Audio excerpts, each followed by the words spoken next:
From my childhood, I loved telling stories. So my mother often say how talkative a kid I was. I would tell her long stories about what happened in my school, and I often spiced it up with my imagination. So for me, telling stories is a vital part of my life. Been something that stayed with me the longest. It amuses me to take something mundane and spin it into something intriguing, mysterious, or funny. So when I see a stranger going about their work, it amuses me to think about their life, what they're going through, their dark secrets, trauma, happiness, fantasies, or frustrations. So it's such a fun thing to do actually. So for me, writing or creativity is a way of defeating the passivity. It's a way to make my humdrum life more interesting. So in that sense, I'm primarily writing for myself. It's my way of not getting bored with this life. And I also love how people react to my writing. It gives me immense happiness when someone says that my writing entertained them or moved them. So before becoming a writer, my life often moved in an autopilot mode. I was floating over days, going to office, taking off my to-do list. But writing gave me a richer life, a more mindful life. I think that's what creativity means, and it's not reserved for artists. Creativity is a way of life, a more mindful way of living. It's about looking around and experiencing way in a more involved way, like paying attention to simple things, like how the boiling water changes color when tea leaves diffuses in it, or how the evening sky has different color profiles every day. For me, the life as a creative person or a writer is a richer way, a more powerful and beautiful way to live.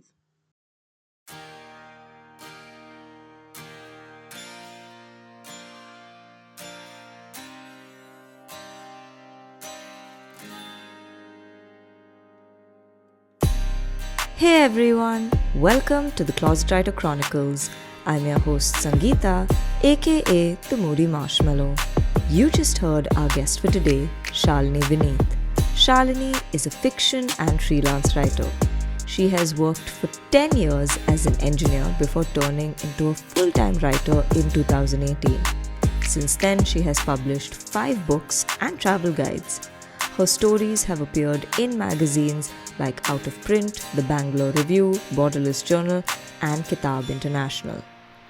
Before we move into the conversation, I am happy to share that the Closet Writer Chronicles has been nominated for the Podmasters Awards celebrating excellence in Indian podcasting, and we've been nominated under the Arts and Entertainment category. Voting has begun and it closes on 10th Feb. This wouldn't be possible without the amazing community of mentors, well-wishers, guests, and most importantly, you, the listeners. So this is a win for you guys as much as it is for us. So show some love and be sure to vote for the Closet Writer Chronicles in the link given in the description. Now let's tune in to hear about Shalini's journey with writing, identity, stories, and more. Hi everyone, welcome to the Closet Writer Chronicles. This week I have with me Shalini Vineeth. Welcome to the show, Shalini. It's so good to have you here. Thank you. Thank you, Sangeeta. It's good to be here. Yeah, I know. So, for the audience, just to kind of put it out there, so I actually met Shalini at a fiction appreciation workshop. I think, if I remember correctly, that's what it was. It was about South Asian fiction and literature. So that's how I know you. And it's so funny that now we're like sitting here and talking about the work you're doing and the journey you've had. Um, so, on that note, the first question I want to ask you is, what is your earliest memory of being creative, and what is also your earliest memory of like writing? Yeah, so I started writing at a very, very young age. So, like, as far as I can remember, I have been writing. So, maybe it could be like my fifth or fourth standard.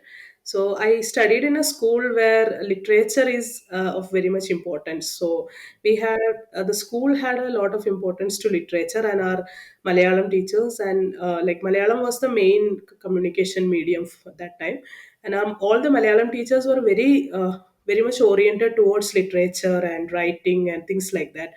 So I felt like even from very young age, like third or fourth standard, the teachers kind of encouraged to write a lot outside our academic work. So I remember like we have very frequent school magazines and like travelogue writing, all activities related to writing. I think that is the first encouragement I got to write. And then I remember keeping, so I had a school magazine. I used to work with that when I was in the lower primary itself. Then I had my own magazine, so I had a personal magazine. I asked my mother to buy me a record book, the one which we have in colleges, like that big record book. And yeah, I and I it was my own magazine. So I used to write in like in the style that we have our school magazine. I used to adorn it, and I think within 2 3 years I made it into a complete full-fledged magazines with all everything. So at that time I like very innocent writing, whatever I felt like I wrote. And but I think my mother still have it. Because she keeps everything. Yeah, she keeps everything I wrote from, I don't know, my earlier, the first story I wrote. She has kept everything. So I maybe she even have it now. So that I think writing has been like a part of me. Even I that time I was not thinking like consciously about writing. But I think when I look back now, I when people ask me like when did you start writing, I feel like I've been writing since I can remember. So probably writing has been the thing that stayed with me the longest. So and also like when I throughout the like school days, like from lower primary to high school, then I published my first short story in Mathrubhumi weekly when I was 16 years old. So it was in Malayalam.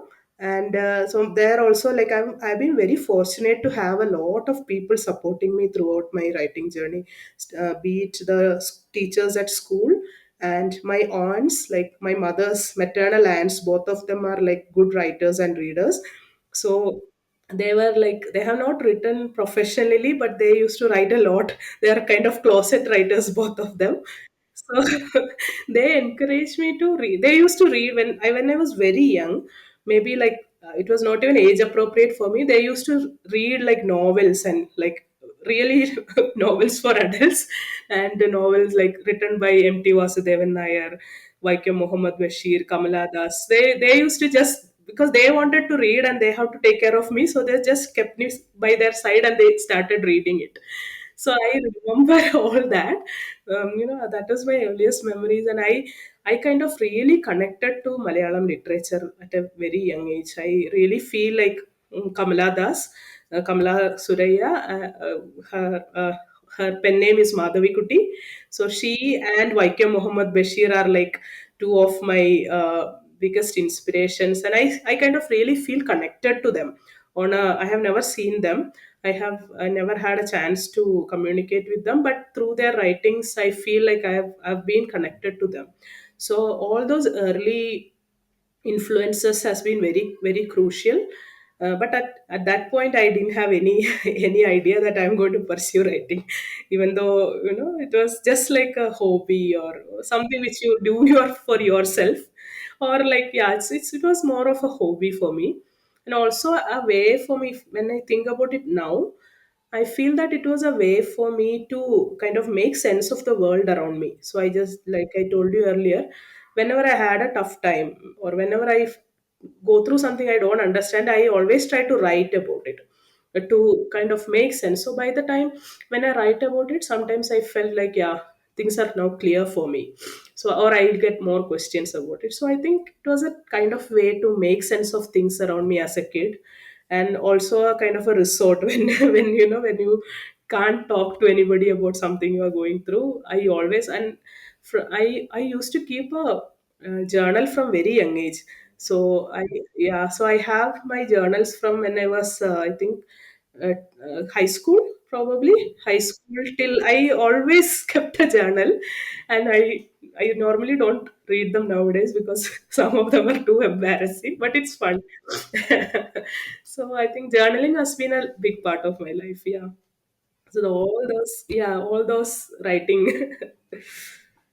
No, but that's so cool because I think there was a lot I related with what you said, just in terms of, because even for me, like if you ask me, like when was the first time I like enjoyed writing, or like my earliest memory of it was in school in English class. And I always used to say that, it's, this sounds so crazy also, because like I used to enjoy my English exams, especially like my English two papers. I used to love that essay writing piece at the end, and I would leave it for right at the end because I used to find it so therapeutic, and I would just have fun with it. Like I write whatever based on the topic, and I don't know, I just really enjoyed it. So I relate to that whole thing of writing, for the school magazine and whatnot. And it's really cool that you made your own magazine, which that's damn creative, I think. But having said that, obviously, you had this affinity, and okay, it was like a hobby and whatnot, but you kind of went down the path of engineering, which I feel like a lot of like Indian students in a way kind of go that path, and I'm increasingly realizing how many of them don't stick with it after a point. But like what was kind of your trajectory of why did you really make that choice of, hey, let me study engineering, and you, because you worked as a full-fledged software engineer for like 10 years and then made the switch. So like what was that thought process like, and that journey for you in terms of, okay, I'm studying engineering, I'm going to work for you, and then suddenly you make the switch. So I was like, so actually my in my case, I was not typically oriented towards engineering when I was doing my my plus one 11th and 12th. I was not very much interested in engineering per se, so it's a kind of a very interesting story how I ended up in engineering. So after my 12th standard, so I didn't appear for any of the entrance examinations engineering because I wanted to go for physics. So I got an admission in Farooq College in Calicut, and I got an admission and everything was ready. I was about to go, and then what happened was my mother is a teacher, and I usually during my vacations I used to go to the office and help the clerk with something. So I used to just go there and help her. So the clerk, so it was during my 12th summer vacation, right after I got admission for physics. So the clerk told me, hey, there is a career session going on in the upstairs. Why don't you go and join them? So I told her, no, I don't want to go because I already chosen physics and I'm going for physics. Uh, then she told, no, just go. It will be fun, and they have like snacks, and also you go. So I went. So there was this person, his name is I think B.S. Warrior. He's a very famous career consultant in Kerala at that time. So he was giving the session. So he talked to a lot of people, interacted with a lot of students, and he asked me about my 12th marks. And so it was pretty good. And then he asked me like, what are you going to do? So I told I didn't give any engineering entrance examination, so I'm going to go for physics. Then he asked me, have you heard of bits pilani? No, I was like, oh no, I have never heard of it. Then he's like, a person with your mark can easily get into physics in bits pilani. Or bits pilani is a very famous college, and so that time, because I'm from Wayanad, and I was not even like, it was the time before internet and everything, so there was no information revolution, and my exposure to the world was very limited at that time. So he told, why don't you go try, just apply it, the application has just started. So you then okay, I thought, okay, why not, like I applied, but not for physics actually. So then I realized it's an engineering college, and actually then suddenly there are some people in our local. So my father works for BSNL, so there are some people told him that it's a very good college. Why she want to go for physics? She can go for engineering, and she'll get an admission also. So suddenly, like all the things went into motion. Like in 1 or 2 weeks, suddenly the application went in, and I was in a kind of a haze whether to go for engineering. I was like, but then what happened? I realized that there is a new campus in Goa, And I got so excited. This is so stupid. Okay, I mean, It was Dil I, Chahta Hai before Dil Chahta yeah, Hai. I admit it's so stupid. I was like, oh, the college is in Goa. Then why not? Okay, I mean, I was like, it's the same. I mean, I have always been like this. I've been very impulsive. So my parents, they didn't force me or anything. They told me, "Do you really want to go? I mean, you already got an admission. This is something very different. Do you want to go for engineering?" I told, "Why not? I'll go and try. What is the big deal?" So as usual, I just jumped into it because I wanted to go to Goa, and I was so happy because 4 years in Goa is like what more you can ask for, and you get an engineering degree on the side. I love how that was the driving force. I get to be in Goa for 4 years and there's engineering on the side. And also I was like, okay, then why? And I can actually, like, I studied in Calicut for 2 years, my 11th and 12th. So I wanted to go to a new place. Like, why should I again go and to Calicut and study physics? I was not even, when if I, like, frankly, I was not even bothered about the consequences of my action. I mean, I don't care, okay, whatever. So it became like a destiny. I went into the Goa campus. I studied engineering, and it was such a fun. I mean, I don't know, this is just pure destiny. Okay, I feel that way because Goa, studying in Bits Pilani Goa campus has been one of the most transformative experiences in my life. Not too much in the engineering aspect. I studied engineering. I passed. So let it. We can just like have it at that. But the other things, like I met my husband in Goa, Bits Goa, and I met my best friend in Bits Goa. So, like, it has been a transformative experience for me. And then as usual, I got placement, and I came to Bangalore, and I worked for, like, so then I started working. Like, my first job was with Sony. I was working with a Sony Bravia TV, so I was in a semiconductor industry initially. So then then while I was working, then I started working, I realized that this may not be a good career option for me. Very late realization. So but still, yeah, I mean, I tried to do my best. But the thing was, I was not very passionate about engineering. Like, I came to know, I realized during the final years and during my internship, during the few years of my working, I realized engineering was not my thing. Then I went for MTech. So that I thought, okay, I quit my job at Sony and I went for MTech. I thought, okay, maybe I could teach. Maybe that may be my passion. Like, a lot of people do that, right? So I went for MTech. And after I did my MTech, I was damn sure I don't want to do engineering. but still, but still, I didn't know what else to do, right? I don't have nothing. I mean, I have only engineering degree, and now I have an MTech on top of that. I was like, oh my god, it's so heavy. What do I do now? Then I went into Broadcom. I worked in Broadcom for almost six years, and the work was very good. I worked in Bluetooth. It was cool, like, it was very cool, and the work culture. I never had any trouble with this so-called corporate politics or anything. I know no job pressure because we are overstuffed actually at that time. So we didn't usually don't have work. Yeah. So Wow, touch wood. That's amazing to hear.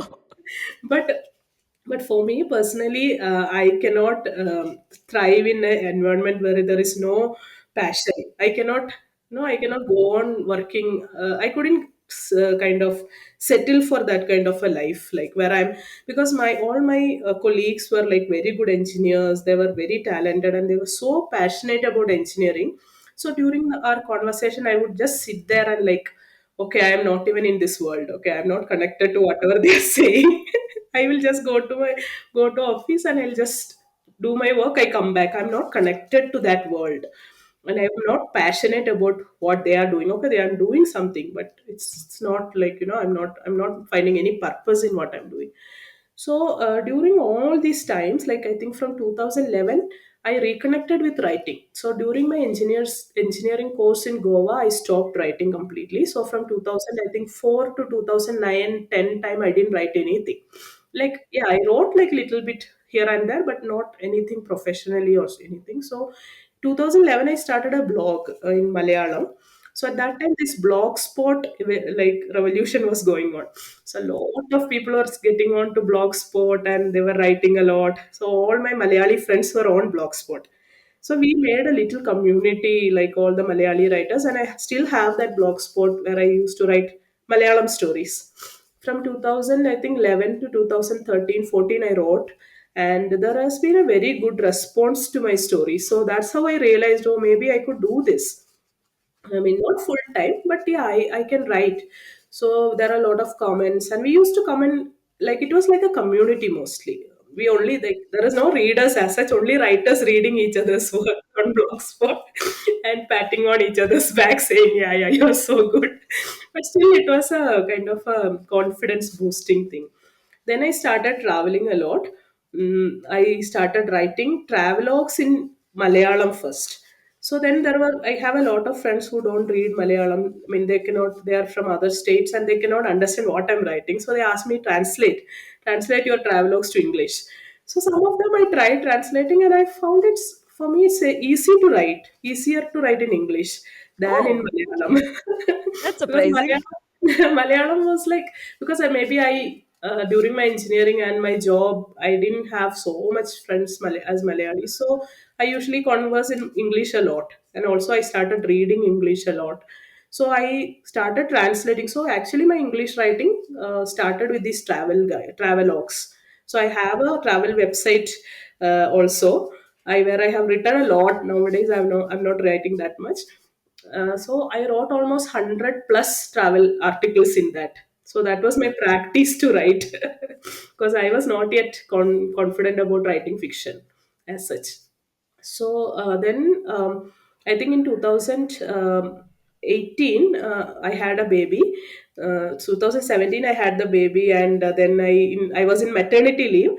So I thought, why not try writing a fiction in English? Like I had a lot of time on my hands, and okay, so I thought. Then I not translated, adapted one of my short stories into a novella in English, and it was called Magic Square. So that is my first book. That's how it came about. So this Malayalam story had the entire structure and everything. The entire plot was there. I just had to expand and put it into an English format. So I think I wrote it in like 3 4 months because the story had been like I've been developing that story from so many years and wrote it in Malayalam. So it was an easy process, and I really enjoyed writing it. So I published it in Kindle Pen to Publish contest also I participated. So that's how I think if you ask about my like from engineering I came to writing. So it has been a systematic process but an unplanned systematic process. So I always believe that like maybe destiny had it that whatever I do wherever I go I will end up in writing. So then the decision to quit my job was I think the most difficult decision I have taken, like the most difficult decision I have taken so far, because I went to a point that I have been writing so much. I was so occupied on all weekends. I was like even sneaking out time and writing in my office, which made me very uncomfortable because I didn't want to do that. I didn't want to write on their time. So I became such a dilemma for me because right at by that time I think I have become so obsessed with writing. Like I was like it has become an obsession, and I couldn't go on working and writing, and also I had the kid, so I have to do all these together. So there was a point because I have been in a dilemma for months. I remember almost 6 7 months. I was every day I would be consumed with this thought whether to work or whether to write. It has been a very, and there was, for me it was kind of like there are a lot of people who write and work. They do it both together. They can do it. But for me, it come to a point that I cannot go on working and writing, mainly because probably I was not so passionate about my work also. So I used to feel very, very kind of depressed after my work day, and I couldn't write much. So then I thought, like, yeah, I had to make a decision. It's a time. It is that I felt, I don't know, somehow I felt the time has come. As I made my decision to join engineering, as I made all other decisions in my life, I kind of felt, yeah, the time has come, so I have to take the decision. I talked to everybody in my family, and they were like, they were okay because by this time they are used to these kind of decisions from me. They know Wow. that they know they are like they expect this kind of things from me, and they're not very surprised. They're like, yeah, we were expecting this. We knew that it's going to happen sometime.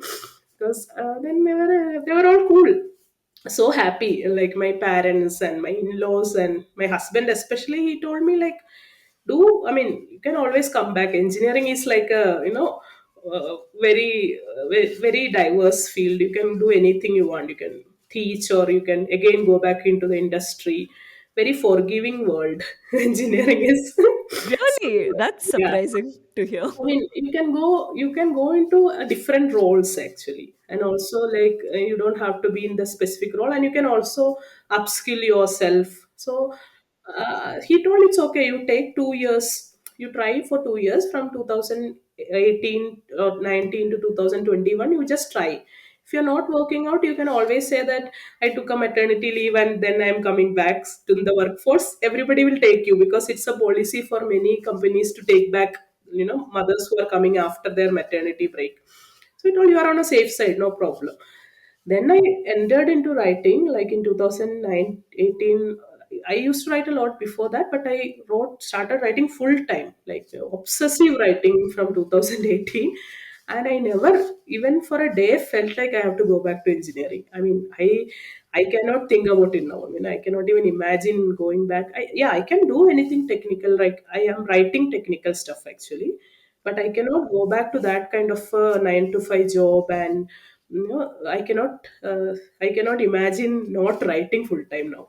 So that has been like, I feel like, yeah, that was the right time to take that decision. Because I don't know, maybe with a lot of responsibilities in life, we tend to, I have seen many people like just wither away. Their creativity withers away. After, they will be very excited at the beginning. They'll do a little bit of writing here and there, and they're very good actually. They may be good. Yeah. This just withers away. This very difficult thing to do, to have a full time job, a kid, and a family, and then write full time. It's very difficult. Yeah, especially if I think for a woman, it's very difficult. So I think it was a good decision I took. just like just like the way I went to Goa, I have no regrets about it. So just like that, I have no regrets about this either. But yeah, sometimes, yeah, I kind of think about, oh my God, what will happen in the future? What is going to happen? Because there is a lot of like uncertainty in the creative field, especially in writing. Yeah, yeah. But yeah, I'm just hanging in here. So far, so good. No, that's amazing because I mean, I think it helps that you had that kind of support also, right? Like internally with your family and your husband, like saying that, hey, like give it a shot. Like they were supportive enough to say that, okay, we know that you like this, so give it a fair shot and see how it goes. And then, there are backup plans in case something doesn't work out. Like I think it was practical, but at the same time, they understood you and they made the attempt to be like, okay, let's give this a fair chance, which I think is really cool. And like, because I know it's also tough, like you said, for a lot of people with a lot of responsibility, it becomes really difficult sometimes to keep up with your passion in whatever capacity, because life happens. It's not as simple to do it. So I think more power to you, and I think your support system, like your family and everyone who've really like helped you kind of find your path in that sense. But you mentioned that since you were giving yourself that chance between 2019 to like 21, I mean, that was also the pandemic period. So then, how are you then navigating during Uh, that? no, no, but it was actually like, for me at least, it was everyone was sitting at home, and I was also sitting at home. So that was like, I didn't feel like left out. I didn't, because I am not going to office and they are also not going. Nobody's going anywhere. So I was like, I got a kind of a initial jump start sitting at home thing, because I felt like, okay, everybody's sitting at home. I'm also sitting at home and writing. And the pandemic time has been a very prolific time for me for writing this, because there is no other distraction. There is nothing else to do. You can't go anywhere. You can't even go to a movie. No outings, no travel. So I just sat at home and I just wrote and wrote. And I was like, so just, I was also in that honeymoon period of my writing. So I was so excited. And I remember, like, I wrote that I took up a project called 21 Days, 21 Stories. So I just wrote 21 first drafts. each first draft in a day. So it was like kind of challenge for me. I just set it up for myself, and I wrote 21, and I just posted the first draft as it is on Facebook for my on my website for the readers to give comments and all. Then these 21 stories in that pandemic, like 1 or 2 months, the 21 stories has actually kind of went to different places. It got published, I think out of 21, I think 20, 18, 17 got published in various literary magazines. And basically I was actually polishing that 21 stories throughout the pandemic, and also I was writing my novel. So actually, yeah, when I think about it, pandemic time, I have been writing like anything, and I didn't kind of feel. Thankfully, no one got affected by it in my family, at least. So, but it was a depressing time. So I tried try to keep my spirits up by doing all this. But I have been actually enjoying, to admit it. And I know that it has been a very tough time for a lot of people. And another thing was, that time people started opening up a lot. So when I put out a open call, an anonymous call for stories from people, not just pandemic, anything about their life. I wanted to write these 21 stories. I wanted some plots. So I told, like, you can have this Google form, you can write whatever you want, whatever is bothering you or any experience. And I was amazed by the response I got. I mean, it was just among my friends, and it was not like a big project or anything, but it was anonymous, so I don't know whose experience is that. So at least 5 to 6 stories I got from those experiences, and people wanted some way to vent out during that time. So that Google Doc I shared, and I got a lot of responses. Most of so much was rant, and people are so frustrated, and but still I got a lot. I think 4 or 5 good stories I got out of that, which got published in like 1 or 2 anthologies, and one was in a literary magazine. And then when I published the story, I wrote, this is the experience. Like, I wrote it in paraphrased, and wrote that this was the experience shared with me, and this is the story I wrote. And surprisingly, 1 or 2 people came back, told me that this is my experience. That was so I didn't know what to say. Like, I was like, I mean, how to respond to this kind. So there was a story about a domestic abuse, which was a very serious thing. She told, like, see, I got divorced, and I just be it was an old thing, but when I read the story, I felt I got a kind of a closure. I mean, I felt like it's all done and dusted now. It has become a story. So so the pandemic has been that way. It has been like a kind of very, very productive time for me, at least. No. Yeah.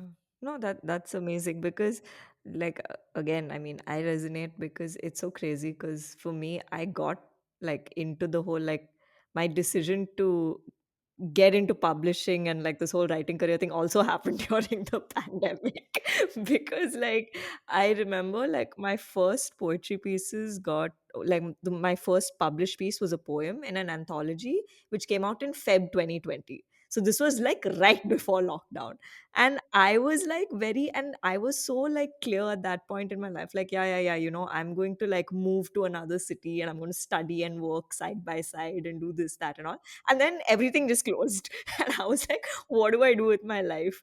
And similar to your this thing, April was national poetry writing month.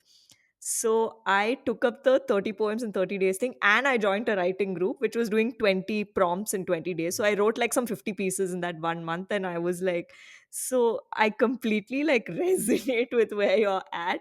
So it's insane, I think, how like life can, like it was a very sad time, definitely. I mean, I think all of us were very fortunate and privileged to not have it as bad as so many other people. But when you really look at the silver lining of it all, it's crazy that sometimes it took the world to stop for you to find something you actually like doing, which is Yes, crazy. yes. And I think that stillness of everything, right? Because you know that you have to be like, just stay still. You cannot do anything. You cannot, I mean, as a common person, there is not much for us to go out. We are not even permitted to go out. So what else we could, like, I remember, but I wrote a lot on Facebook at that time. Like, I used to write, like, there is something called Tiny Tales I used to write. That was more about patriarchy and how women feel when they are get stuck inside a house, because the pandemic has been very difficult and different for women compared to men, because they had like additional things, so there are a lot of things going on. A lot of women were very frustrated, and they had to handle a lot of things. So I wrote these tiny tales. That was also on my way of kind of dealing with the pandemic and dealing with the experiences I was hearing from a lot of people. And surprisingly, it got a lot of responses. I mean, I think it pissed off a lot of men because some of them came and picked up fights with me Oh wow, okay. on the on the on the like direct message and things like that. They kind of picked up fight. Like, I mean, they were trying to saying that we are not like this. I told, like, see, it's not about you. I mean, it's about the general experience of people. It's not about you or men in general. But I think that kind of resonated with a lot of women because they were like, and I could feel it. And surprisingly, I wrote, I think, around 28, 30 pieces of tiny tales. And after a point, I couldn't. I don't know how I wrote it because I tried. It was just like, I think there was the 50-word limit. It was kind of a micro fiction. And after that, because it had a lot of acceptance, I wanted to write it again. But after the pandemic, when we moved on to normal life, I couldn't write it. I couldn't write them. I think that is maybe because of that, the strong emotions at that time, the things we were going through as a world, we are going through a lot. Maybe because that fueled the creativity in that way. And after that, I couldn't write microfiction at all. I tried my best. Yeah. I mean, maybe it's a phase. Maybe I'm sure it'll come back at some point. I feel like there are always phases for certain kinds of writing sometimes. So yeah, I think suddenly there'll be another point in your life where you'll be back to microfiction and it'll just Yeah, come out. maybe. But having said that, then like, when did you make the decision to obviously like, I mean, one is you self-published, which we'll get to, but then obviously, then when you're writing, and then this whole thing of freelancing comes in, right? Because if you want to kind of turn it into a profession, then how did you kind of make that switch? Like, okay, I can even make money out of like this, because like in the long run you also have to be like the sad part is you have to be sustainable with this. You can't burn out like not doing anything. So then how do you make that sort of switch, that okay, and decision that I'll freelance? So the like for 1 year, I think in 2019, I just wrote fiction, like because I was right out of like my job, and I was writing fiction in 2019, and I was not thinking about freelancing, or I had this kind of idea from very early on. Like when I was working as an engineer, also I had this dream of writing and making money. Okay, that was just like a crazy dream for me. I thought like it may never ever happen, because at that time I felt it's very very crazy thing to do. But anyway, I went ahead and did it. So, and then when in 2019 around June, I guess, I started feeling kind of bored, like, okay, I have nothing to do, just write fiction. And with fiction, you may not get inspiration every day. There will be days when you don't have anything to write. You're not in a mood to write anything. Then I thought about, okay, what can I do, like what can I do differently, like and something that will keep me from bored. So thankfully, actually, the Bitsian community, the Bits Pilani alumni community is like, so Bits Pilani is a very old institution. It started in 1960s. So it has a lot of entrepreneurs, startups, and everything. So our community, our alumni community is so strong, and we kind of support each other a lot. So what happened was, when I wanted to start writing technical content or whatever freelance content, I didn't know what to do. Okay, I didn't know where to start. So we have a Facebook group, around 35,000 alumni is there in that group. So I went and asked them. Like, I just put a post saying that, see, I was an engineer. Now I'm not. I mean, in the sense, I'm not working. Now I'm a writer. It may sound crazy to many of you, but I want job. Okay, I don't know what kind of job, but please give me some job. Then I was like, after posting it, I felt like so foolish. I mean, I thought of deleting it. Okay, why? I don't know what to do. So suddenly, but surprisingly, two, three people came up and saying that, see, we have a startup. Okay, we and one of them was my batchmates, and she told me, I have a startup. So why don't you write for us, like blogs? So, like we will pay you like it won't be much, kind of 1 rupee per word thing. But I was like, oh, I felt, oh, that's a good idea, right? If I get, and I asked her, I remember asking her, will you pay for ease, a, and everything? She said, yeah. But this is a relevant question. I mean, even when I started contributing, I was like, wait, how does the system of paper word work? Because even I never got it. So she told, don't worry, we will edit out our every extra A you are writing, so don't worry about that. So I got a, so within, I think 2, 3 days within I posted that Facebook post, I got like 1 gig immediately. And she told, you can start writing tomorrow, no problem. And I was like so scared, like, oh my god, what did I get myself into? What am I going to write? I had no idea about writing content at that time. Then she told, it's okay, we have another person, like another intern, she'll help you. You can both write together.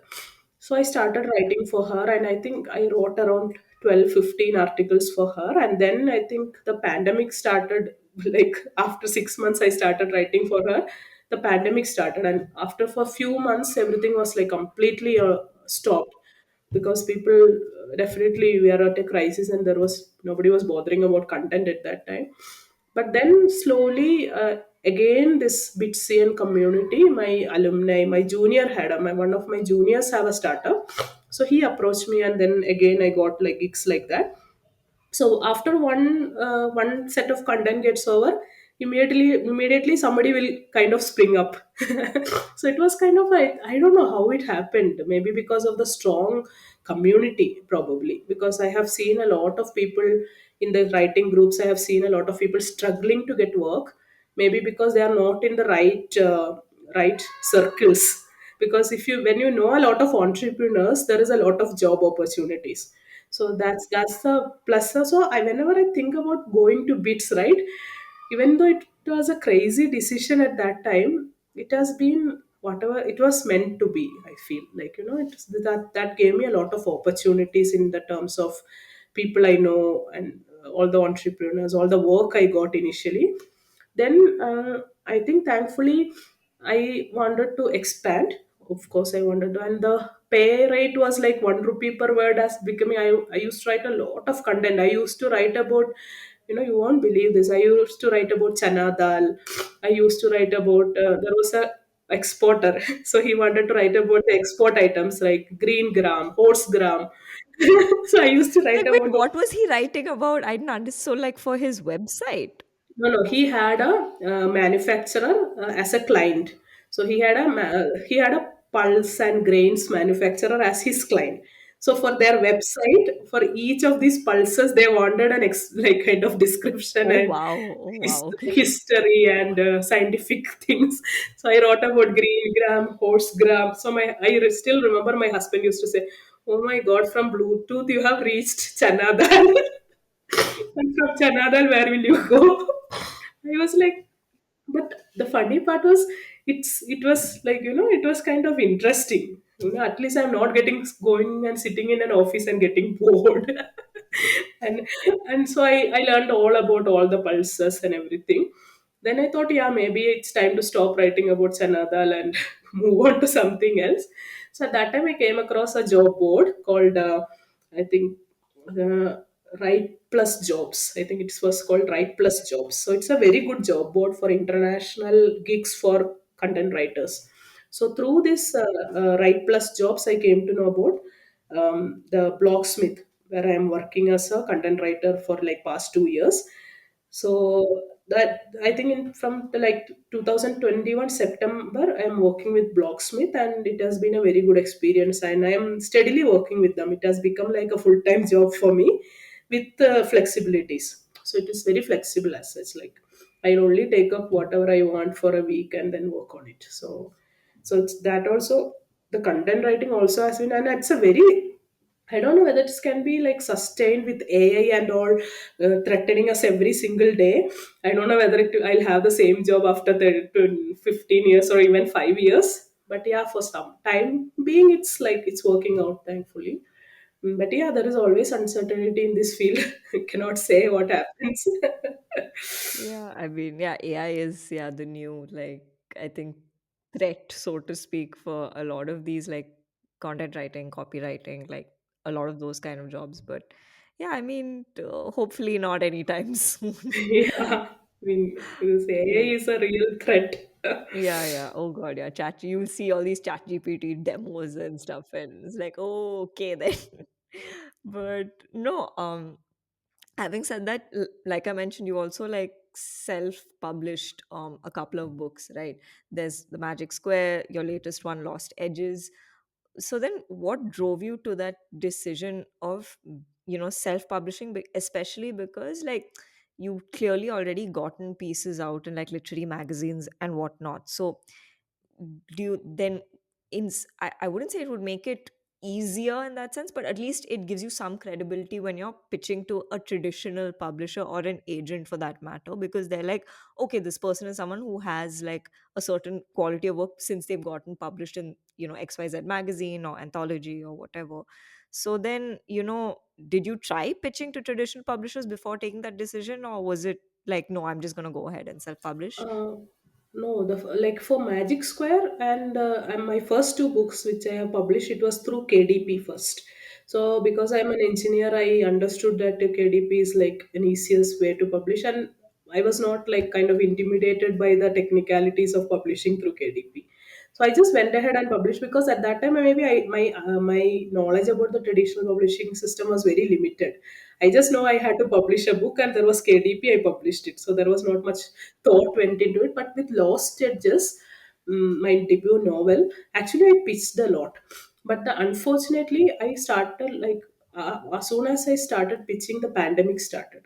So there was like a lot of places and there were a lot of backlog for all the traditional publishers, and they were like I got a lot of rejections on that. I tried the traditional way for at least 1.5 years. I tried pitching even after pandemic. I think the whole of 2021 I pitched, 2021, and I think till the middle of 2022 I pitched, but things were like I think very turbulent in most of the publishing houses at that time. And they were like many of them, some of them responded saying that we are full, like we have so much backlog, we cannot take. Yeah, some of them I came very close with one or two publishers, but some of them I couldn't agree to their terms, and some of them there was waiting time for like 2024 times, so it was in like 2023 beginning. But then I thought I have experience publishing it myself, so let me try it anyway, because the Lost Edges I have been writing for like 9 years, so I wanted to get it out because I couldn't move on. That's the main thing. I wanted to publish that book and move on to something else. So that's why I decided that okay, I'll publish it self, because after 1.5 years of pitching, I was like in a very bad place personally, and I couldn't move on from that novel. I wanted to write something new and move on to something else. So just so I thought I'll publish it end to end. So this time I didn't go with the Notion press or anything. I just printed it myself. I'm selling it on Amazon as a seller. So it's been a huge learning process, and I sometimes I wonder why I jump into things like this. Like, I mean, what is wrong with me? This was also such a decision to publish, because I wanted certain kind of standard for this book, like the typesetting I wanted specific way. I wanted the chapters in a specific way, so I that was not coming, like that not many people offered that kind of, when you're so specific with so many things, like writers cannot be like so demanding, to be honest. Most of the times you have to Yeah, go with in whatever. publishing, yeah, you'd be surprised. You have to go with whatever they give you, but I talked to a few of them and I was not ready with whatever they're offering. I was not as happy, so I thought okay, why not, and I jumped into the process, and it has been such a difficult thing to do. I mean, I really have high respects for all the publishers. No, and I know their pain. Okay, now I don't blame any publisher for anything because I know their pain personally. I know how much they make, exact figures. I know how much they make. I know how much Amazon takes, how much money Amazon takes from a writer and a publisher. So, but it has been a very huge learning experience for me. And yeah, sometimes I feel like there are second thoughts. Okay, maybe I could have gone with that publisher, this publisher. But yeah, but the thing was the book had to go out. I had to get it out of my system and I have to forget it and move on because you cannot cling on to something for so long. And then I'm writing, so the next book actually I am writing, so that is with a traditional publisher. So it's a novella with the Red River Press. So this is like, yeah, this is going to be in the next, like next year, hopefully it will come out. And so that's been a very different experience for me. So I have experienced now self and traditional how it is going to happen. I think both have, like, I think you are coming to that actually. So both have their merits and demerits. It's not like, both have pros and cons. Like if you talk in engineering terms. No, because the reason I was coming to that is because, like, obviously now self publishing has increased, and now I think the quality of self publishing is also kind of improving, right? Like, now I think people are a lot more like, there is a certain standard that's coming up even in self publishing. Because, even, I mean, the fact of the matter is, till date, a lot of traditional publishers don't give self publishing that kind of respect, like the way they would give a traditionally published book. It's still very much there, like a lot of them still kind of look at it, oh, it's not going to be good, it's not going to be well edited.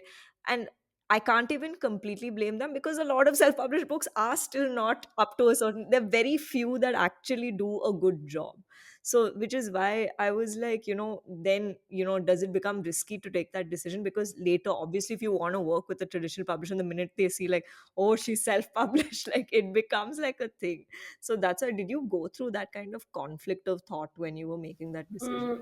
No, the self publishing. I was not kind of worried that a traditional publisher won't pick up a self published author's book, because I think there are a lot of writers I have like model.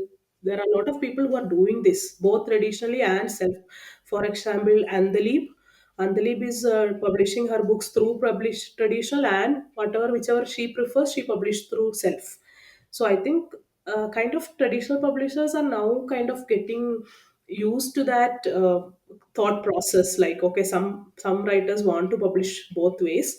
So I was not much worried about that. Like, okay, I may not get a traditional publisher, because like some of the traditional publishers were interested, and they kind of even told me like, okay, we would like to see your future works. So I never had that kind of worry. But yeah, not getting a traditional publisher was very disappointing for me. I'll be honest. It was very devastating getting so many rejections, and I couldn't figure out like why. I mean, it's still like why. I can tell you I why. mean, And it has nothing to do with the quality of your manuscript. why me? I always thought. But yeah, then I thought like, yeah, maybe I keep writing. So like at some point, like whatever is destined to publish with a traditional publisher, it will come up. So say for the example, this Red River Press story, the novella, actually I didn't even pitch to them. So the editor read a short story of mine, which was kind of got like 46 rejections. I posted it on Facebook saying I got 46 rejection on this. I don't know what is wrong with this story. Then she told, send me. I'll tell you what is wrong with the story. So this is Sujaridatta Datta. So she is the editor of Bangalore Review. So I kind of know her. She read it and she told, see, this is not a short story. This is a longer form story. You have kind of bundled a lot of things into this. So you cannot, because it's very incomplete. So that's how she asked me, do you want to write a novella for us? Then I was like, as usual, I said, yes, okay, I'll expand this 5,000 word story into a 35,000 word novella. I'll do that. Then I was like, after I told her, I sent the mail and everything, I was horrified. Oh my god, what I have got myself into again. I was like, I don't know. I mean, I never learned, I thought. Then, somehow, yeah, I kind of she I worked with her. She has been very helpful. Like that's how I really realized that the editor in a traditional publishing system is a big, very big part. I mean, it's just the biggest advantage of publishing with traditional. Even though you want to self publish and have a editor, it is going to cost a lot. So if it's going to be a really cost a lot for a self published author to get a really good editor at that level. So I think that is one of the biggest advantage of traditional publishing, which kind of, I feel like that every writer deserves a good editor, Yeah, yeah, basically. yeah. Yeah, because an editor can really make or Yeah, break your yeah, yeah. manuscript. Yeah, Like, so even for Lost Edges, I had a freelance editor, Pankaj Giri. He's a writer also. And also, when working with him, I realized that a lot of things that his editors can really make a change to your manuscript. There is a lot the editor can make a difference. Really, it can, as you said, make or break the book.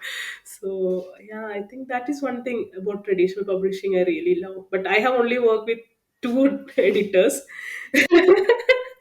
I never, I don't know, but both of them were like really amazing. yeah, yeah, no, I think yeah, editorial sometimes doesn't get the sort of credit it deserves because a lot of people think it's easy, but it's not. I mean, I do manuscript evaluations myself, and only when I started, I realized the kind of work. And it's like you said, you when you do that, you go through that process yourself. As a writer, also, you have immense respect for people sitting on the other side because you know what they're going through when they're looking at your manuscript, and Yeah, you're like, so I'm also consciously when I'm writing now, like, okay, no, I'm like, cannot make copy edit mistakes, cannot structure like this, cannot do like that, because I know this is going to irritate like the person so much. But yeah, I completely agree. But having said that, like, when obviously you decided to like switch into freelancing and self-publish and whatnot, like, were there any like assumptions or misconceptions you faced about what you were doing? I mean, okay, granted, your family knew you well enough to be like, okay, she's impulsive, she will do whatever she wants. But like, were there things you just generally faced that, oh, like, say you're self-published, so this won't work, or you're freelancing, it's not very viable, sustainable? Was there anything you faced like that? yeah, a lot of things actually. I learned a lot from my mistakes basically because I was because coming from an engineering background, I had zero experience in writing and zero experience in publishing. So for KDP, I think KDP was as a good system. So Kindle publishing is a good system. They have made a good system, and you just have to like because the system is robust, you don't face a lot of issues with Kindle publishing. But when it comes to print books, it's such a difficult thing for a writer to self publish a print book in India, Yeah. because yeah, there are a lot of self publishing companies, but I have heard a lot of horror stories. Like, take any publishing agency, I'm not blaming any of them, but at least one or the other author has a bad experience with all of them. So if you go around ask, okay, which is the self publishing company you like, it's very difficult to get a solid answer. Oh, these guys are solid, they are like, like any other traditional see, because somehow many people are ready to give money to get a good print of their book and make it available on Amazon or bookstores. I mean, bookstore is another story. It's like a big another kind of full episode we can do on what happens with bookstores. It's another Oh big my story. god, yeah, yeah. Distribution is Yeah. yeah, is a subject on So, its own. but the some of the things which I felt when I was publishing my first book, like Magic Square, I published through Notion Press, and I was not very happy with the print quality as such because the consistency of the color of the cover was not good, and also the interior print. I felt like it felt like so kind of what you say, kind of what is a very I can't call it classy basically. So it was there. It is kind of usable. It is readable. It's okay, but it's not like very classy as you see with the nice traditional publishers. And when I was doing the like I know when I was pitching for Lost Edges, I also tried with a lot of self publishers books I bought. They also had this, the typesetting, the print quality, the cover. So it is not comparable with, like, say, Harper Collins or Penguin. So that is the main thing I felt. So printing and distribution of physical copies is difficult. I mean, that is something which all self-published authors struggle, I guess. Most of them, many of them go with one of the self-publishing companies, and I'm not sure how many of them are super happy with any of them. So that's why one reason I took up the process myself. So I found a printer and I told him this is my these are my conditions. But still, when you print like small quantities in a small press, there are a lot of problems with the printing. So it's not easy as like if you go to Repro. They are the professionals. So, but Repro will not print less than 700 copies. So that is a challenge. So for me, getting out the print copy was a little bit challenge with the lost edges, and setting up on Amazon was a challenge. And but thankfully it takes, I think it takes a little bit of trial and error. So if you want to be a self-published, completely self-published author, I think it just takes a bit of trial and error. Like find a printer who works best for you, and like registering on Amazon as a seller. And I have also contacted many bookstores in Bangalore, and they actually graciously agreed to keep my book. So they just had a quality check. It's available in Blossoms. It's available in Atta Galatta, because they wanted to check the book quality first. So when they knew that okay, the book is having a good quality comparable to other books in their store, they were okay with it. I was so surprised, and actually I was euphoric because my book in Blossom was like such a great. I met Mai Gowda, the founder of Blossoms, and he was very receptive to my idea. He told it's fine. I told, do you accept self-published book? He told, see, it's not like self-published or traditionally published. It's about the quality which I keep in my store. I cannot keep any and every book in my store. There is a limitation. So I think this print quality is the biggest challenge for self-published authors. And when as an author, you have a concept of your book in print form. It has to look like this. It has to feel like this. Even for me, I'm a perfectionist, but I have had a feeling like how the touch and feel of the pages should be for Lost Edges, and that was not working with other self-publishing companies. So that's why I went with the printer. And with the But I think there is a lot of things that can go wrong, because self-publishing is for writers who can handle all this stress. That's what I feel. People who cannot handle all this stress, like I will just write and somebody please publish me.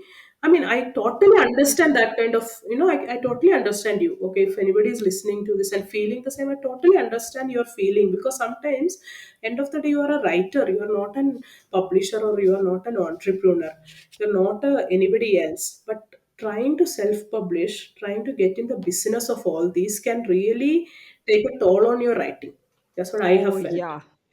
So, 110%. so I felt the burnout. So this year, May, I published my book until I think for 6 months before I started the publishing process, and it really took a toll on me, and I totally burned out by the time the book came out. And from May, I think I started book marketing. That is another big, Yeah, yeah. huge Oh, God. investment out Yeah. there. Yeah. So from May to December, I've been totally burnt out to the publishing process, the marketing process. So now I understand why some writers don't care about all this. Okay, they just want to write. And I also want to be in that kind of a space, because I don't want to worry much about all these aspects, which is not my expertise, because my expertise is writing. So some people will tell me like, okay, you publish your book to like alone, no? Now you can start a publishing company because you know the process, right? I tell, see, initially even I had that crazy idea, but thankfully I'm like, no, no, stop. That is the limit. You There is a never say never, Shalini. Suddenly, a few years down the line, you'll be like, I'm starting a publishing company. I won't be surprised if that happens. It takes some time. So that's what I feel. It takes a lot of time from your creative process. So being a creative person is kind of what you say, it's a kind of a meditation.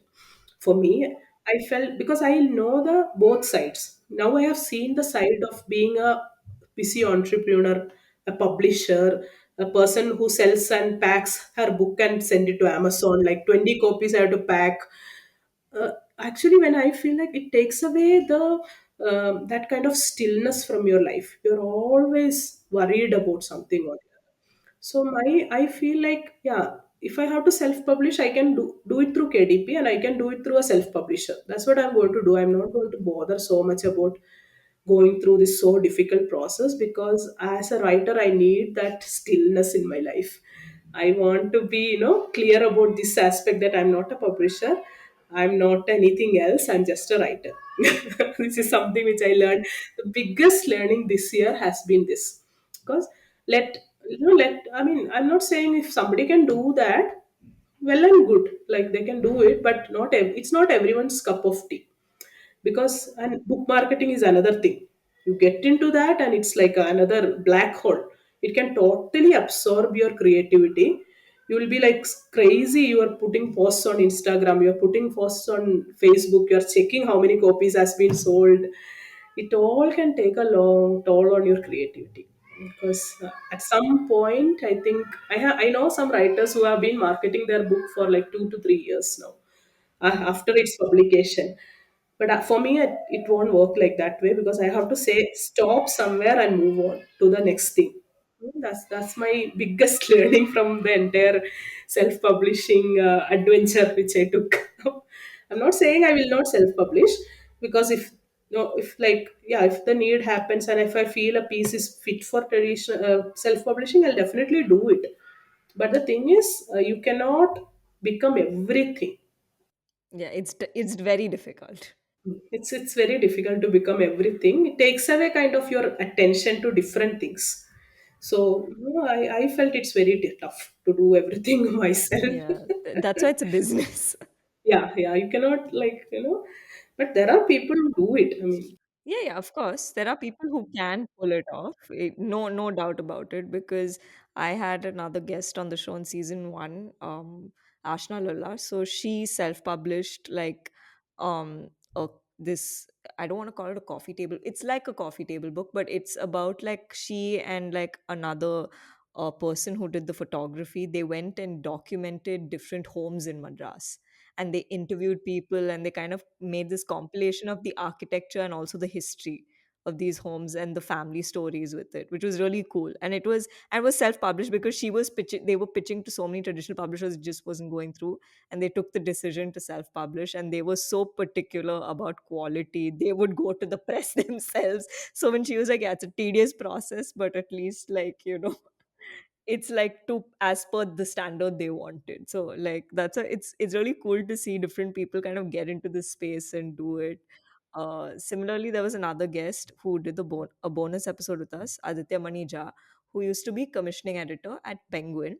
And he said, he's like, I was like, I can't do editing anymore because it's going to change my relationship with reading and books. And he's like, I'm not comfortable with that. So he was like, I'm taking a step back from this, and I'm going to just be, freelance writing and doing other things. So it really is like, it's a different kind of stamina to be a publisher, to be in this industry, for yeah, sure. yeah, yeah. I totally agree. The stamina part, I totally agree. You need a different kind of stamina to be in this space and deal with all these. Yeah, it's really it's something else. But moving on to lighter subjects. So like you mentioned that you used to write in Malayalam and then switch to English and realized it was easier for you to write in English.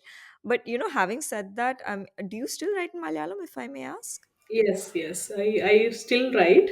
I write in the sense, like, try to translate from my English stories, I try to translate to Malayalam. Oh, So so it's it's the kind of a reverse now. little bit twisted way, because I think in Malayalam, then I write in English, and then I translate into Malayalam. So it's kind of a little twisted.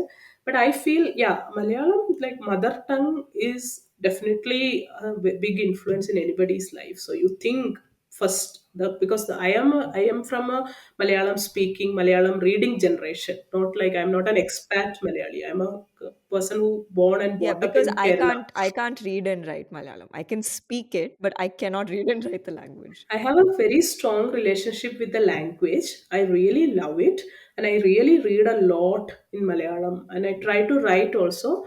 But like, for me, and I feel like some of certain hyper local stories, I think it's best to be written in the original language, because you cannot, maybe then you can translate probably into English or any other language, but there are certain hyperlocal stories very difficult to describe it in English, like to narrate in English. So that's that way I feel like. And I kind of, in the past few months or year, I've been feeling a very strong pull to start writing in Malayalam also. Like I want to do both.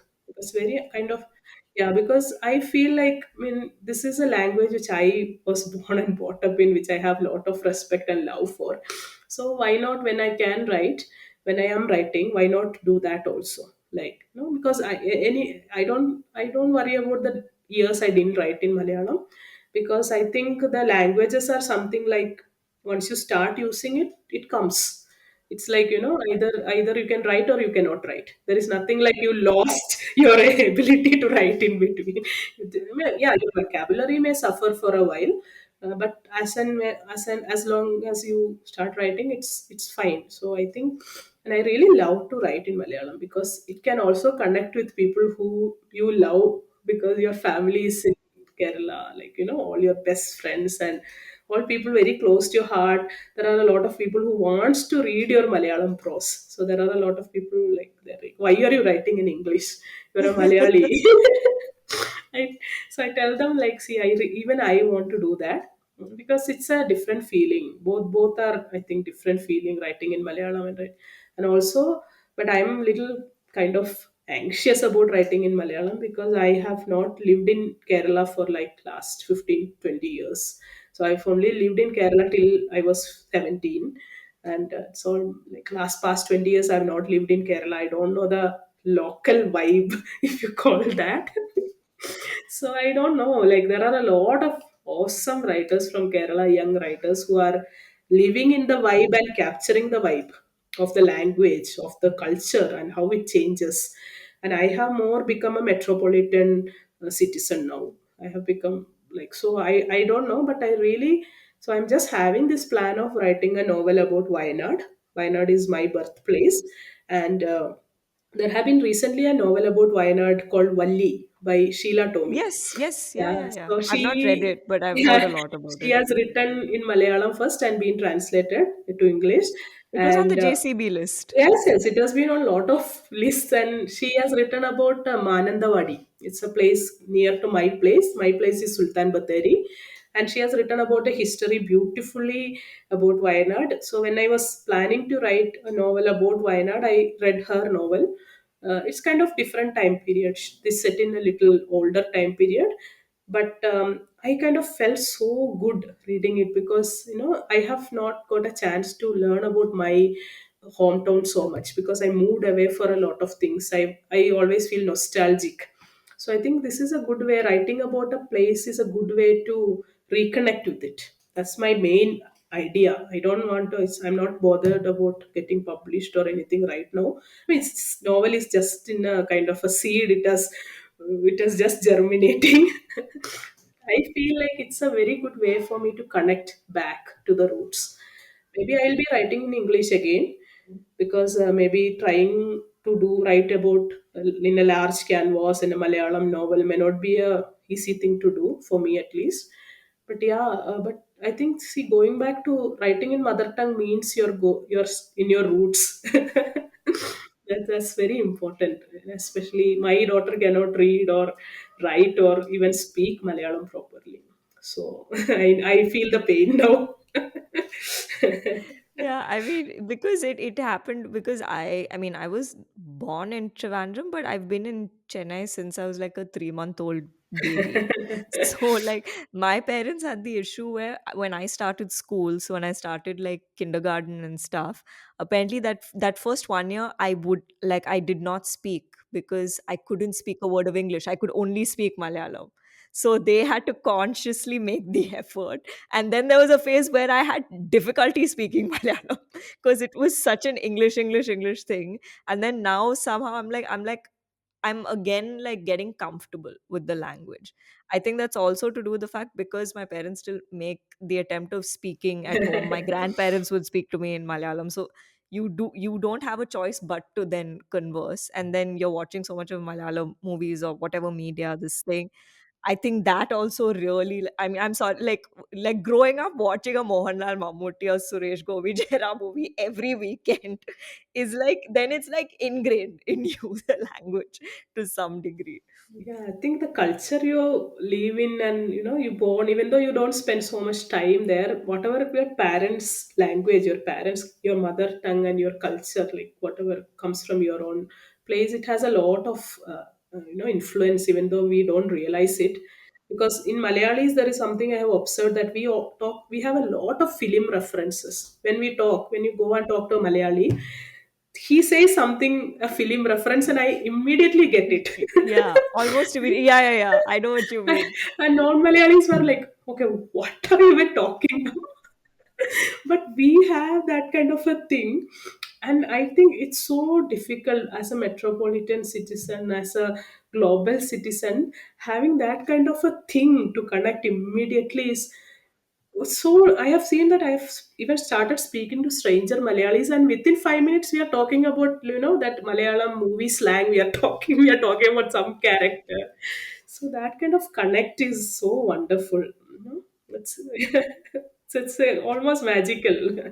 That is true. I think, yeah, I think the way stories connect in Kerala is amazing because even the literature is so rich. Because I mean, I always knew Malayalam literature, there was like this sort of abundance, but I think now because I've gotten into publishing and there is a certain interest in translated work and regional language literature, is now when I'm increasingly realizing how rich that work is and that world is, and I really want to try and like get into it and read as much as I can. Like, I mean, one being because we even discussed this book in that fiction class, which was Hangwoman by KR Meera. I Yes, finally yes. got the book, so I'm like, Oh, I'm so okay. determined to like but the English translation. I remember you mentioned that the Malayalam one was a lot more intense when you like read it. So I'm excited to dive into that. But no, what I was coming to with the Malayalam English question was that so obviously now when you're writing in two separate languages, how do you feel like your like do you feel like your process is very different or it's similar, or can you actually feel that the way you're processing things is different when you're writing?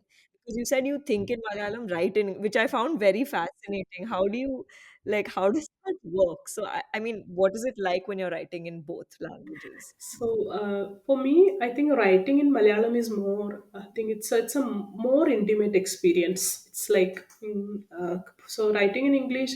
What I feel is like in English writing, there is a lot of theory and it's very systematic. How you approach it, how you structure it, and there is a lot of more systematic. It's a systematic process for me, and you have the drafts, and you have the revisions, and you have the everything. So like it's go from one version to other revision. So even though I don't write Malayalam so much, I recently kind of tried to translate a few things I wrote and another novel somebody else wrote. So I felt like it's more of an intimate process. You don't feel there is a filter in between you and the writing. So you whatever is you're just writing it. So it needs revision, like every writing needs revision, but it's like there is so English, I felt it goes through an additional layer of filtering, because I have to stop and think, okay, what is the word for this? And sometimes I get the Malayalam word for it, and I don't know the English word, so I go and Google. I type in Malayalam this and meaning in English. How do we describe this feeling in English? But I think when you write in Malayalam, there is no filter like that, because it comes like. But being said that, I felt like some things are very difficult to express in Malayalam, especially romance. Really? Yeah. For me, at least, I felt whenever I write romance, I feel like I'm writing like Malayalam. I feel like I'm writing in some 70s movies romance. Prem Nasir is coming from the Yeah, background. I mean it's so kind of cliched, and I feel like, oh yuck. But because I think in English it's like saying I love you is like that those kind of words have become like very common and very normalized. But in Malayalam, if you try to write that kind of words, it feels It's so too, yeah. something. So I felt like, and also the emotional certain like if you when you write about depression, I found it very easy to write express in English, because there is a lot of, I think there has been lot written, and there is a lot of emotional, conveying emotions is kind of, for me at least, it's very easier in English. And let it be two characters very intensely conversing with each other, it's easy in English. But in Malayalam, when I try to write it in Malayalam, same thing, I feel a little awkward. Maybe it's about it's a culture also. Okay, Malayalis are like a little reserved kind of people. We don't go around say I love you to everybody, or we don't we don't say thank you all the time. It feels like if you say thank you to somebody who are very close, they take it as an insult.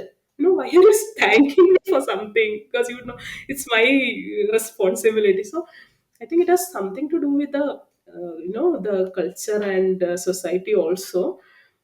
Yeah, but the thing is, certain local aspects, say myths, and say I'm writing about this Kutty myth in English, Oh, okay. so that is like the novella. Next time the one that's coming, it's a fantasy, mythical, magical realism blend kind of a thing. And I've taken this Kutty myth from Malayalam, and I'm trying to place it in English, and it's been very difficult because the rituals, the things we use, the objects we use in that puja and everything. So those kind of things, the hyper local rituals and hyper local language people use, and all that has been very difficult to write in English. So yeah, but I think I need to yet to get that fluency back in Malayalam, because this kind of, anyway, it's a skill, right? So you have to keep it sharp. You have to for the words to flow, you have to let it kind of flow. If you keep it stuck somewhere, it won't come out. So I think practice is an important thing. So I think once I start writing more in Malayalam, that also will come probably. No, no, that's amazing because I think translation is something you can definitely look at as an added skill set because now I think especially for regional languages, I think so many people are interested in translating, the English titles into different Indian languages or even others. So it's definitely a very, I think, useful skill to have. And it's great to be able to translate something into your mother tongue, right? So it's more accessible to people, which is really cool. But yeah, now we're kind of coming towards the end of the interview. So first thing I want to ask you is, what are the kind of writers, books, shows, movies you really like, or basically, what are stories that have impacted you while growing up, or even just otherwise in life, like writers who have inspired you, or just stories that have really like hit you and been like, oh my god, like this is really sticking with me. So for me, like it's very different from what I write. I really love crime and thriller and fiction. So uh, I really love stories with suspense. So and I don't know, I cannot watch something which doesn't have suspense in it. I always look for thriller movies. I always look for suspense, and I really love a crime investigation, like a good crime investigation. So I think that is very different. I don't write in that genre. I am not even like trying to write in that genre, because something which is something I respect too much to tamper with. I actually want to try writing that genre at least once. So growing up, yeah, there have been, like as I said, Kamala and Vaikom, Mohammed, Basheer, and all those things. All those writers have influenced me. So what I find in their writing, the common thing is like it's so connected to the real life. It's like very very connected to the real life, the real people, and it's very rich. When you read the prose, right, it's so deep and rich. You feel the richness. I don't know how to express it. So that's what I want to also incorporate in my writing, the richness of it. When you somebody reads a page, you feel like, wow, I had a good meal, or I mean, it should enrich people whatever they write. And I really like crime fiction, especially Arthur Conan Doyle, Sherlock Holmes. I am like big fan girl. I've read every single thing he has written, and but I really have kind of thing for this dark kind of stories. No, the dark things, stories that explore the dark side of human psyche. Yeah, yeah, yeah. It's like romance. Yeah, I enjoy romance, or like or other things like very hyper realistic stories. I enjoy to certain extent, but I enjoy stories which kind of dig into this weird psyche of people.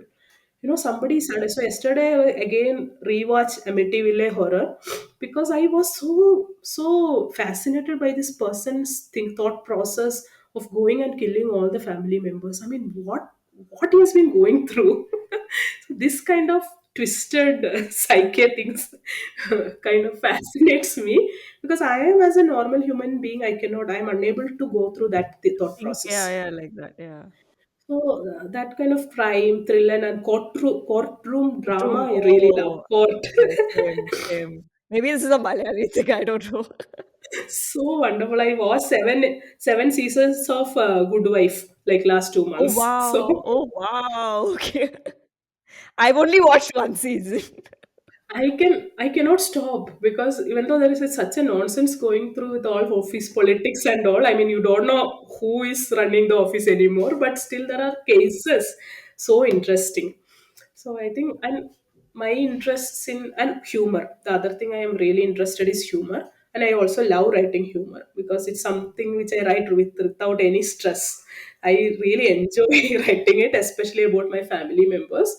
Maybe a way of taking revenge, but I wrote a piece about my husband in Reader's Digest. It has become a big hit with my family because everyone agrees. Oh, wow. Okay. So I really like watching humor in Malayalam movies. Malayalam is like so good. You cannot compare it with I think the anything else. comedy in Malayalam movies, I'm sorry. If you know the culture, if you know the language, it's just another level. So I keep watching older Malayalam movies like Kudhravattum Papu, his scenes. There are certain scenes which I really love. I keep watching it. So that is something which but basically my writing and my interests in reading or movies or that it doesn't have any similarities because I am a totally different person as a writer.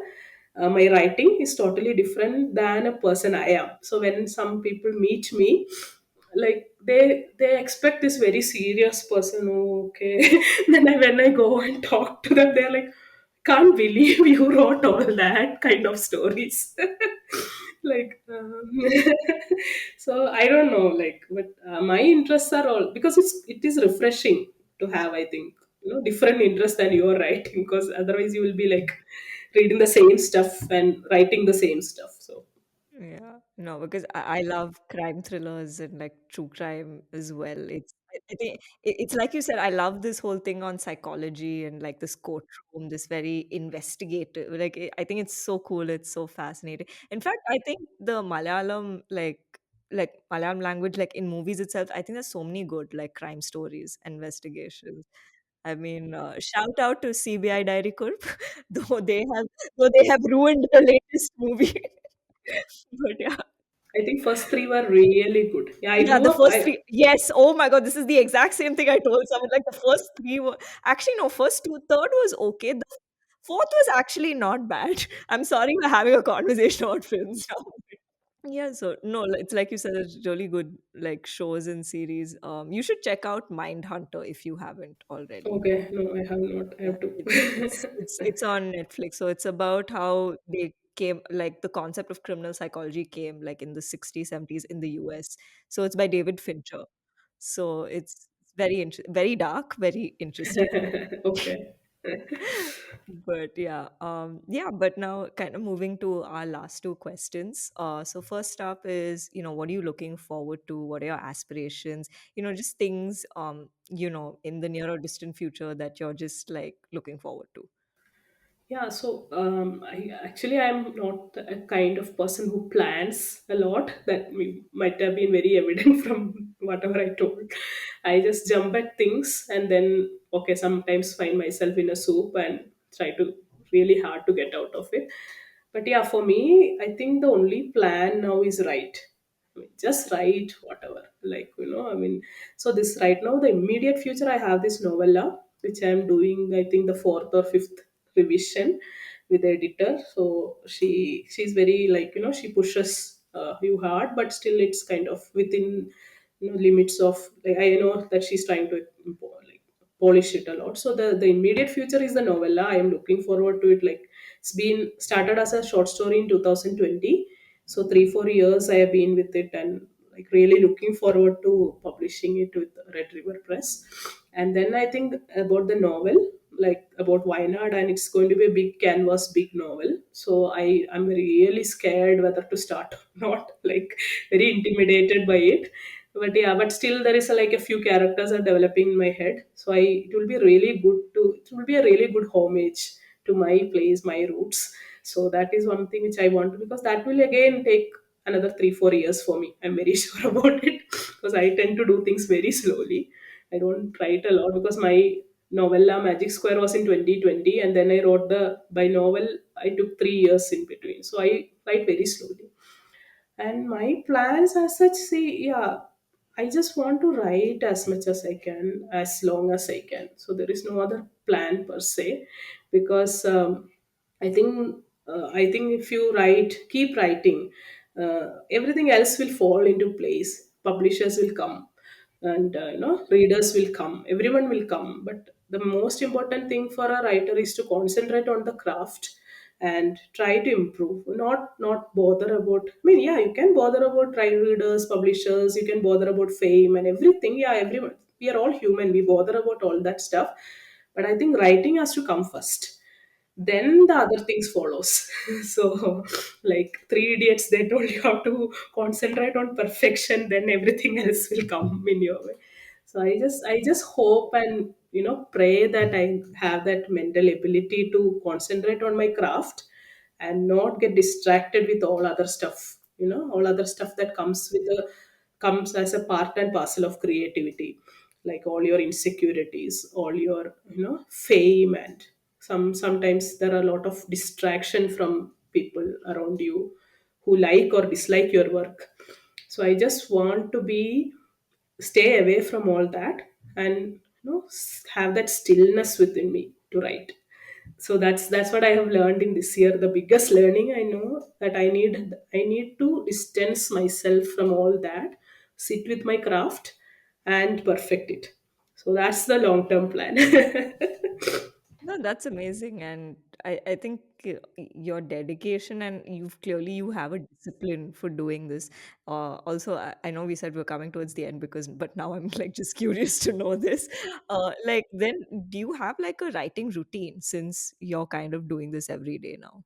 Yeah, yeah. So it's because it's my full time job now. I just started as a normal office day, like 8:39. I start sit at my desk, and mostly I write for some of 1 or 2 hours. I write my content because I have to submit one article per week. So I kind of balance it with, so mostly like mornings I write fiction, like maybe 9 to 11, 11:30 I write fiction. Then in the afternoons, when I'm comparatively like kind of tired, I write my content. So every day at least 4 to 5 hours of writing goes in. So because content actually demands a lot. So I don't write in, like, because since thankfully I have the privilege. I really call it a privilege, because not a lot of people get this privilege to sit and write at the time when others go for work.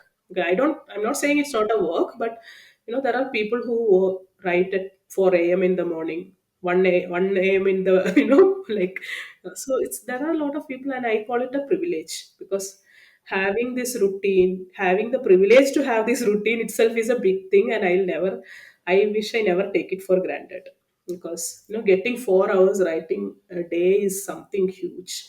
And I think it wouldn't have happened, like, if I had a full-time job. I had to squeeze in a lot of things. So yeah, but I'm really thankful. Whenever I sit in front of my computer in the morning, I'm so glad and thankful for having this opportunity. That's incredible. And, to more great pieces, by you. And finally, what is a piece of advice or learning you would like to share? This can be personal, professional, creative, just something, you've experienced in your life and you wish more people were aware of. Yeah, so like for me, there has been a lot huge transitions in my life, like from engineering to creativity. I mean, being a creative person. I mean, I have been a creative person, but still, moving from full time job to a creative field has been very demanding. And I think everyone wants something like that, because everyone wants to find a passion. That's what I found in common in all human beings. We want to find our passion. We want to be passionate about something, be it it may not be creative fields or anything. We want to find some passion, but a lot of people are searching for it. So I think if you're for for finding a passion, the most important thing is curiosity. So you have to be curious about things, like just it's been, I know it's a bit cliched, like it's like they say, don't settle. It's not in the Hmm. sense of worldly sense of settling. No, it's not like you can't have family or you can't have a job. Sense settling in the sense of don't settle mentally. Don't settle things thinking that okay, I cannot do anything more. Okay, don't say that this is my life, and I it's done and dusted. There's nothing more to it. So I think that curiosity to, like, it need not be a big thing. You don't have to quit your job and do something. It's just be like a 2 hours on a weekend, or a 1 hour a weekend. Doing something you like could actually lead to something bigger. After when you do it for year over year, like for a 5 years, you have done something for every weekend, it becomes a thing. If it means to be, if you're passionate, it has to become a thing. And I know a lot of people, including myself, who has done this, like doing something you love for a little bit, little by little, and then kind of moved and it became a thing. So suddenly people come and ask me, like, how did you find your passion? So I tell them I didn't know that it was my passion to start with. It just, I did it first, and I did it again and again, and it became my passion. So what I'm trying to say is, like, sometimes when you think about it, like making a big change in our lives, we feel it's a huge thing. We have to topple our entire life. You have to cut all our ties with everybody and all that. It's not. I mean, it's just that you kind of, instead of overthinking it too much, just have that 1 hour, even a weekly 1 hour, or even you have like even monthly 1 hour. The persistence is the key.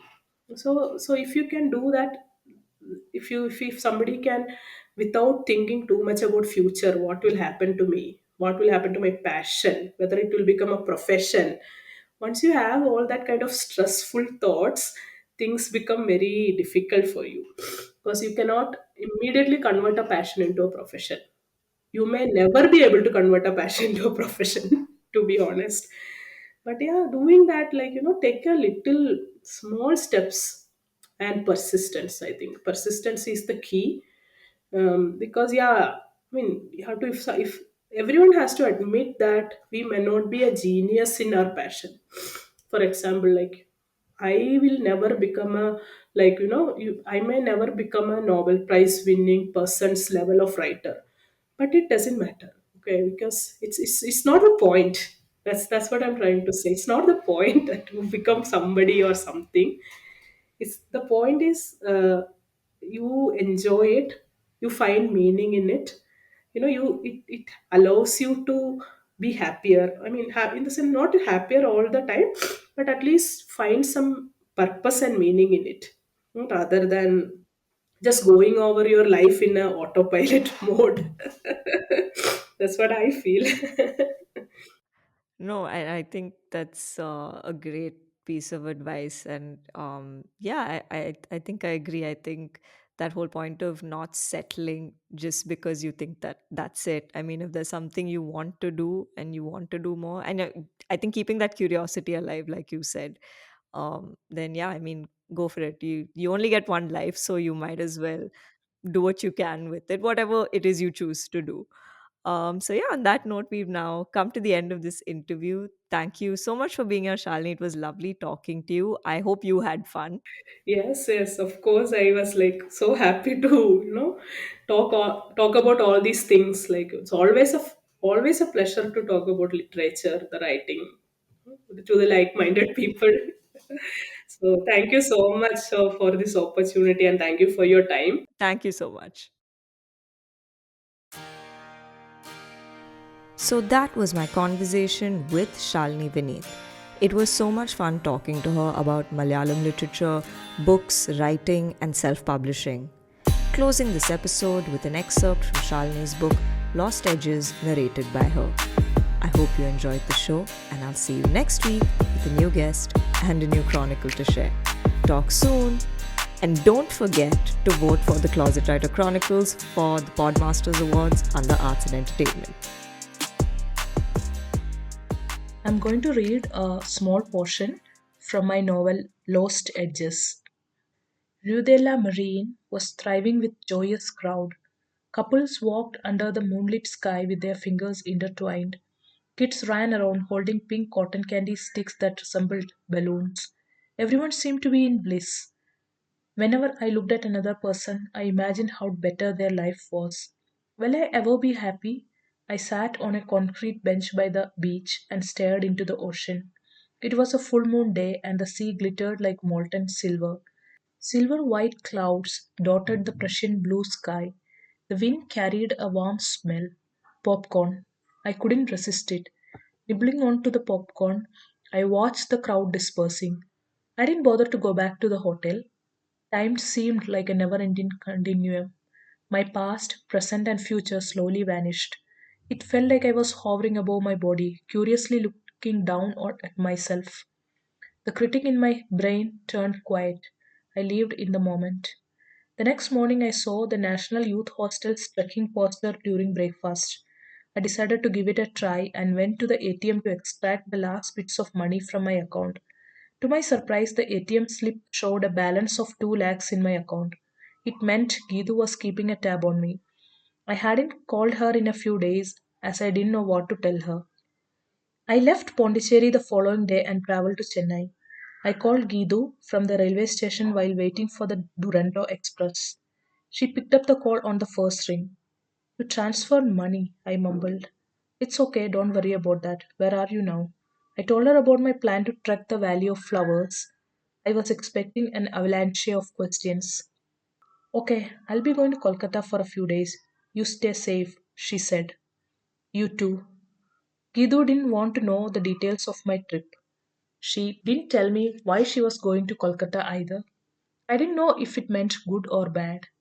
The train soon pulled out of the Chennai Central. I sat on an inconspicuous window seat.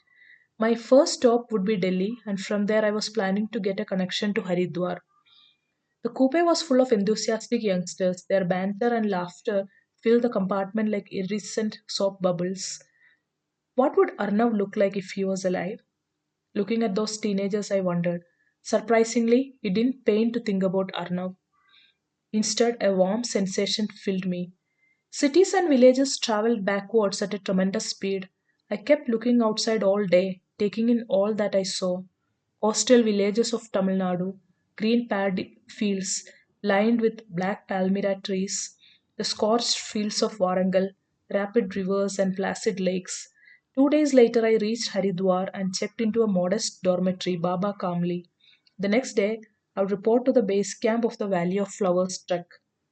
Sap, you go and watch the Ganga Aarti if you have time. It will bring you peace, the manager of the dormitory suggested. How did he know that I was in search of peace? Maybe everyone came to Haridwar in search of peace. I simply smiled at him. I reached the ghat half an hour early. As usual, I had nothing else to do. I got a small leaf pot of marigold flowers with an earthen lamp at the center of it. A white wick stuck outside the lamp like a collapsed tongue. I poured oil into the lamp, lit it, and offered it to Ganga. It had been a long time since I prayed, so I didn't try. I stood on the riverbank, staring at my leaf pot until it tumbled into the water. Soon the Ganga Aarti began. 3 pandits in saffron silk kurtas and cream dhotis stood facing River Ganga. They carried multi layered brass lamps blazing with fire. They started chanting mantras and waved their brass lamps in synchronized movements. Crowd echoed in the chants, the aarti gained speed, and the pandits vigorously whirled the lamps as if possessed by a spirit. The chants turned into a collective cry, for moksha perhaps. Soon the pandits changed their brass lamps for incense burners. Thick fumes rose from the incense burners, and the air carried a pleasant whiff of camphor. The crowd trembled with an upsurge of devotion. I closed my eyes, and it felt like I was inside a beehive. alive and buzzing.